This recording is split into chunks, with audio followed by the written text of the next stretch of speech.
everybody, it's Dr. Lisa Ann Homic from Homic Advanced Chiropractic and BrainSense Telehealth Self-Discovery Sessions. I'm going to call this the weekend edition because I'm home, I'm not at the office, and I'm trying to take advantage of the light, the morning light, the sunshine. Woo! Can't complain about that. I made 5 videos the other night. I was calling it a marathon. Do you get to see the marathon? No. I switched laptops and the buttons are in different spots, you know, the different things you press here. And I lost them all. So I guess it was just more practice for me. This is part 5 of what I titled, Your Poisoned Nervous System is Not Contagious to Others. We covered that entire article. I read it word for word. It was a little bit torturous at some points, all that acetylcholine, the specifics there. But it's, if you take it step by step and break down each sentence, it's very clear what the author was saying about what happens when we are manipulating the nervous system and how dangerous that is. So this is part 5. I'm just going to give you my take-home messages, my final summation, and I hope it won't take as long. But I thank you for watching and sticking it out. It took me a while to do this, but the information was quite interesting, eye-opening, exciting, whatever adjective you want to call it. But here's my take-home message. Number 1, print that article out and save it. Keep it hard copy and write your own notes on it. In my own words, we are in a poison-demic because we have just tolerated decades and decades and decades of medications that haven't improved our health. You see it all around you. You see it in your family. You see it in yourself. If you are one of those folks who are taking a maintenance medication, and maintenance means you're just going to take this forever, and that's all there is to it. And that is not all there is to it. So when they're talking about people with pre-existing conditions being in the worst shape, I'm going to call it pre-existing poisoning. This author said he did not experience that this was contagious. Working in a hospital, family members not getting sick, hospital staff not getting sick. So it's not contagious unless you're ingesting the same toxins. So then it's shared. There's a shared problem. It's not spreading, but a certain group of people are doing the same things to themselves, whether it's stress-wise or drug-wise. That we can call that contagious. I guess that's abuse of the terminology because it's not proper and it's not correct. This author stressed how crucial it is to understand the neurological impairment of the nervous system, and we can look at long-term neurological degenerative diseases.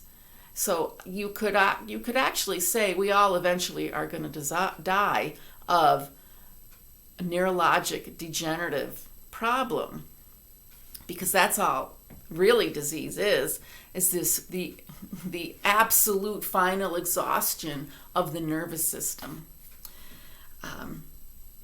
Understanding how drugs inhibit the nervous system, that's very important. When you realize these are things you shouldn't be taking long term, there's a very high mortality rate that this author stressed, and I believe he stressed it very, very well. The elderly are already over-medicated. They have been primed for this popular sickness that everybody's talking about. They are on antipsychotic medications, anticholinergics, benzos, opioids, barbiturates, proton pump inhibitors, ACE inhibitors, hypertension medications, anti-anxiety medications, and we've known this. When I was in my 20s, it was big news. The elderly are over-medicated.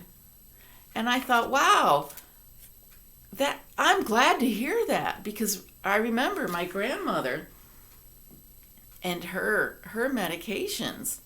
And here we are. How many decades later? What's changed? Nada.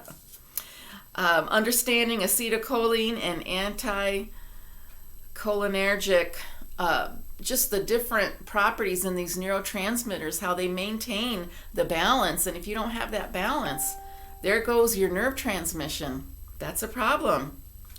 Too much acetylcholine needs more receptors. That's not always the best thing, because these inhibitory drugs are magnifying their effects. So you can only manipulate so far. Remember I said push the envelope. How much farther are we going to go? Vitamins C and D and zinc, selenium, these things are the protectors of the nervous system. I'm glad we talk about that. That's important. And if we add just one more stressor to the mix, that's when the straw breaks the camel's back. All these straws are piling up until that final straw. And that's the way we should be looking at it. We shouldn't be saying, oh my gosh, the world is being overrun by this novel sickness. What have we been doing for the last few generations? We've got to be honest with ourselves. We have to really face the music here.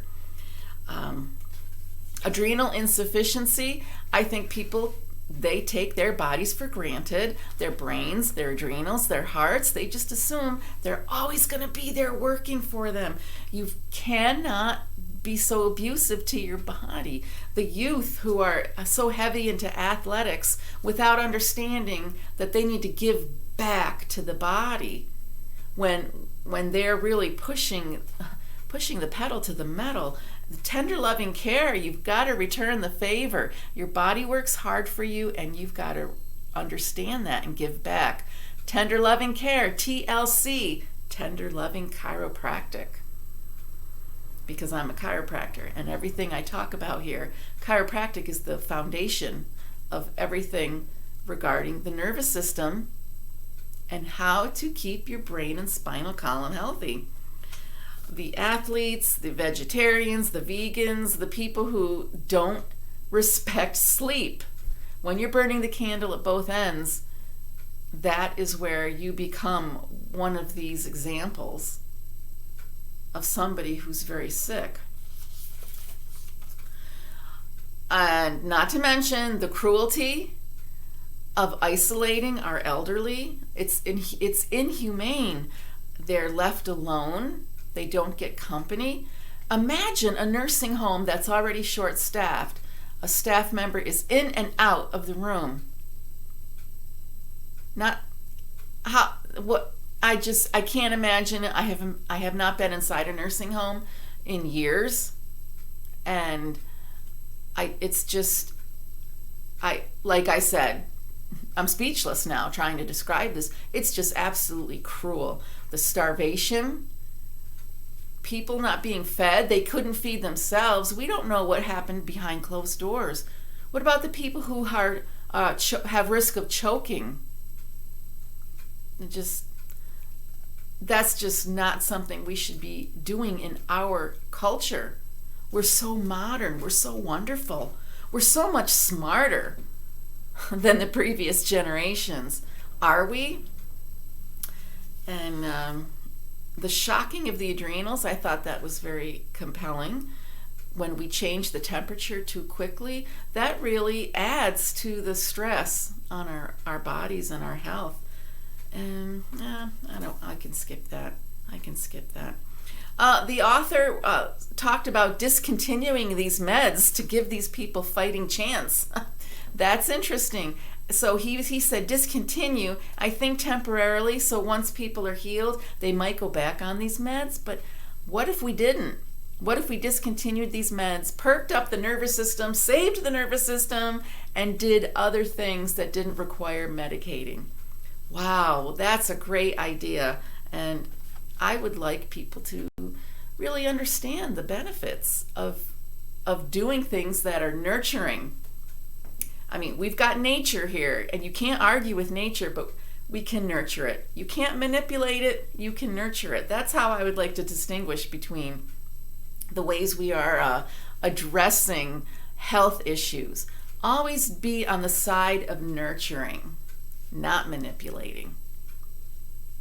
And the last part this author really stressed was the basic part of being human is just being together, loving each other, helping each other, camaraderie, lending a hand to each other, and that we will rediscover our shared humanity through this experience.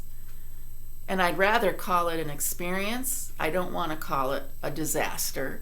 I don't want to call it a pandemic. I don't want to call it all these dramatic things. But we are in an experience that we need to wake up. So those are my final take-home messages from the article. Print it, keep it, reread it. When you're starting to lose touch and freaking out and getting nervous and your anxiety level is going up, reread this article and understand you have got a lot of control in your life and how you treat yourself, how you love yourself, and how you feed your health and how you magnify your self-healing abilities. So thank you for hanging around. Check out the other videos. There's more to come. I'm going to add on, I've got some additional thoughts about certain things this author talked about, and it's going to come up in the next videos. I'm glad you're here. Share the videos, subscribe, all that stuff you're supposed to do. Check out my website as well, createpurpose.com, and I want you to have a great day. Thanks for watching.